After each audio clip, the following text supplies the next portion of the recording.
মৰমৰ ছাত্ৰ-ছাত্ৰীসকল, আজি আমি ক্লাছ 12ৰ ফাইনেল এক্সামৰ যিখিনি PYQs আছে সেই PYQsখিনি আমি ডিছকাছ কৰিবলৈ আগবাঢ়িছোঁ ফ্ৰম 2012 to 2025 ছাবজেক্ট মেথমেটিক্স।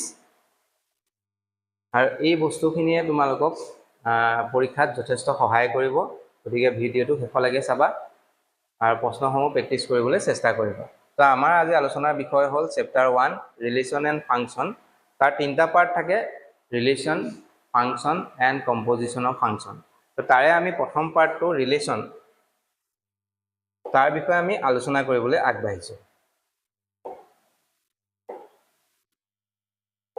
আমি আজি ৰিলেশ্যনৰ বিষয়ে আলোচনা কৰিম।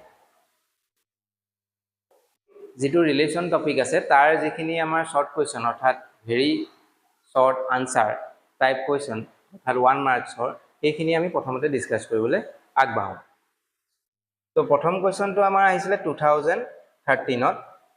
তো order pair A, B 3 divides A minus B is an equivalence relation in the set of integers Z.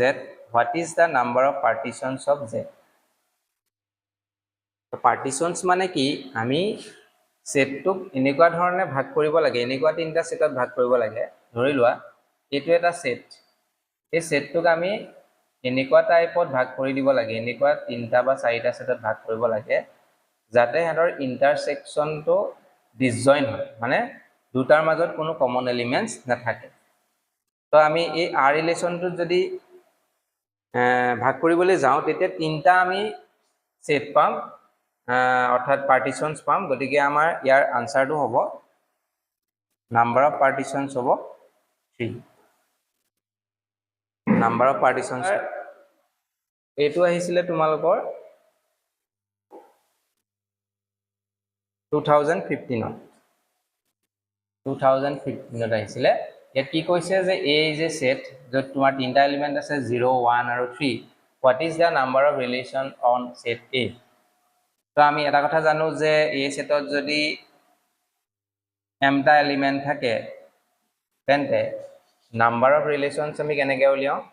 Number of relations is equal to 2 to the power m into m অৰ্থাৎ 2 to the power m square, এই ধৰণে আমি উলিয়াওঁ। তো এই সেটত যিহেতু তিনিটা element আছে গতিকে তাৰ নাম্বাৰ অফ ৰিলেশ্যন কিমান হ'ব? 2 to the power 3 into 3 অৰ্থাৎ 2 to the power 9। তো আমাৰ আনসাৰটো হ'ব 2 to the power 9। তো এইটো আহিছিলে আমাৰ 2016ত আহিছিলে। Let A be a set, এত তোমাৰ তিনিটা এলিমেণ্ট আছে 1, 2, 3। এই সেটটোৰ তুমি x আৰু y দুটা এলিমেণ্ট হিচাপে যদি কনসিডাৰ কৰা, x is related to r if and only if x greater than y। মানে আমি নাম্বাৰবিলাক এনেধৰণে অৰ্ডাৰ পেয়াৰ কৰিব লাগিব যাতে ফাৰ্ষ্ট এলিমেণ্টটো ছেকেণ্ড এলিমেণ্টতকৈ ডাঙৰ হয়। আমি এলিমেণ্টছবিলাক ক'ৰ পৰা ল'ম? Set from set A। তো আৰ ৰিলেশ্যনটো যেতিয়া লিখিম, প্ৰথম আমি চালোঁ 1 টো ইয়াত থকা কোনোবা সংখ্যাতকৈ ডাঙৰ হয়নে? তো 1 ল'ব নোৱাৰা। নেক্সট চালা 2 টো কোনটোতকৈ ডাঙৰ হ'ব? 2 যদি ফাৰ্ষ্ট এলিমেণ্ট হিচাপে কনসিডাৰ কৰোঁ তেতিয়া আমি ছেকেণ্ডটো 1 ল'ব লাগিব, কাৰণ 2 ইজ গ্ৰেটাৰ দেন 1। নেক্সট আমি 3 টো কনসিডাৰ কৰিলোঁ। 3 যদি লোৱা তেতিয়া 3,1 আৰু 3,2 ল'ব পাৰিব। গতিকে আমাৰ আনসাৰটো হ'ব r is equal to 2,1, 3,1 and 3,2।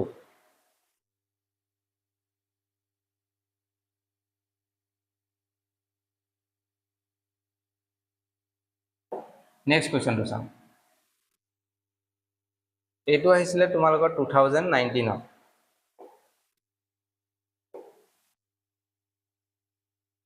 এইটো আহিছিলে 2019। তো ইয়াত কি কৈছে? A এটা সেট দিয়া আছে, ইয়াত A এলিমেণ্টবিলাক x নামৰ এলিমেণ্টবিলাক কেনেকুৱা হ'ব লাগিব? বিটুইন 1 and 10, 1 আৰু 10ৰ মাজত থাকিব লাগিব। আৰু xটো এটা অড নেচাৰেল নাম্বাৰ হ'ব লাগিব। অড মানে হ'ল অযুগ্ম স্বাভাৱিক সংখ্যা হ'ব লাগিব। গতিকে এই সেটত আমাৰ কি কি এলিমেণ্টছ থাকিব? 1ৰ পৰা 1 আৰু 10ৰ মাজত কি থাকিব? 3 থাকিব, 5 থাকিব, 7 থাকিব আৰু 9। আৰু বি সেটটো আমাৰ কেনেকুৱা ধৰণৰ হ'ব লাগিব? ইয়াত সেইবিলাক এলিমেণ্টছ y হিচাপে ল'ম। অড নেচাৰেল নাম্বাৰ ল'ব লাগে যিকেইটা অড নেচাৰেল নাম্বাৰ হ'ব লাগে যেহেতু 1 আৰু 10 মাজত থাকিব লাগিব তো 1 আৰু 10 মাজত থকা অড নেচাৰেল নাম্বাৰ আমি কি পাবা 1 পালা 3 পালা সৰি 1 টো নহব 1 টো আমাৰ নহয় এই সেটটো আমাৰ কি কি এলিমেন্ট আহিব তো 1 তে ডাঙৰ হ'ব লাগিব এই সেটটো আমাৰ কি কি আহিব 3 পালা 5 পালা 7 পালা আৰু 9 আৰ বি সেটত আমাৰ কি লবলৈ কৈছে প্ৰাইম নাম্বাৰ লবলৈ কৈছে 90 আৰু 100 ৰ মাজত তো 90 আৰু 100 ৰ মাজত থকা প্ৰাইম নাম্বাৰ হ'ল 97 গতিকে এই সেটত আমি কেটা এলিমেন্ট পালো 4টা বি সেটত আমি কেটা এলিমেন্ট পালা এটা অৰ্থাৎ নাম্বাৰছৰ ৰিলেচন কিমান হ'ব নাম্বাৰছৰ ৰিলেচন পাবা 2 to the power 4 into 1 অর্থাৎ 2 to the power 4 equal to 16 টা এলিমেন্ট আমি পাবো এখানে আমার কারেক্ট आंसर হবো 16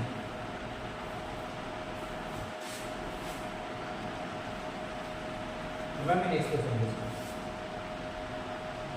এটা তোমার 24 দেখো 2024 1 mark state true or false শুদ্ধ শুদ্ধ বিচাৰ কৰিব লাগিছে the relation are in the set of population of a town A at a particular time given by r equal to x comma y x is the husband of y এটো reflexive হ'ব বুলি কৈছে কিন্তু symmetric নহ'ব বুলি কৈছে তো ৰিফ্লেক্সিভৰ ক্ষেত্ৰত আমি কি দেখো যে কেনেকুৱা ধৰণৰ এলিমেন্টছ বিলাক আহে x ৰ লগত কম্পেয়াৰ কৰি মানে x comma y x comma x belongs to r হ'ব লাগে যে এজন মানুহ নিজে নিজৰ হাজবেণ্ড হ'ব পাৰিব নে নোৱাৰে এই কাৰণে আমাৰ এটো ৰিফ্লেক্সিভ নহয় যে স্টেটমেন্টটো আমাৰ কি হ'ব ইট ইজ ফলস স্টেটমেন্ট যে এজন ব্যক্তি নিজে কেতিয়াও নিজৰ হাজবেণ্ড হ'ব নোৱাৰে তো একে ধৰণৰ এলিমেন্টছ বিলাকৰ অৰ্ডাৰ পেয়াৰবিলাক আমি ৰিলেচনটো নাপাওঁ সেইকাৰণে আমি এইটো এটা ফলস স্টেটমেন্ট